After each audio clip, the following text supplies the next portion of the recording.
Hello guys, in this tutorial you will learn how you can use the voice mode on ChatGPT, for example, to communicate with ChatGPT using your voice and your microphone instead of typing your messages and replies all the time manually on your keyboard.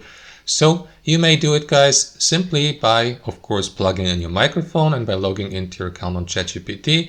So let me start with a completely new chat here by clicking on new chat in the top left corner, and here, as you probably know, you will see that text box. So here you may type in your question or here start your conversation with ChatGPT. If you don't want to do that by typing manually, you may simply use your microphone and the voice mode feature by clicking on this button here. After that, you will be given the opportunity to speak your thoughts or to communicate with ChatGPT while using your voice and your microphone. So let me provide ChatGPT with a simple question, like for example, something like this. Hello Kaito, would you like to prepare a report for me about the development and growth of the US dollar as a currency in comparison to the euro in the years 2021 to 2025?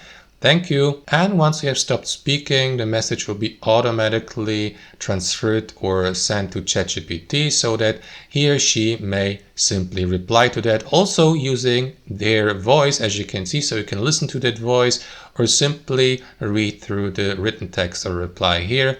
And yeah, that's basically it. So again, guys, simply click on that button here. Make sure that your microphone is plugged in and that ChatGPT has the permission to use it. Of course, here on Google Chrome, if you do it for the first time, granted the permission.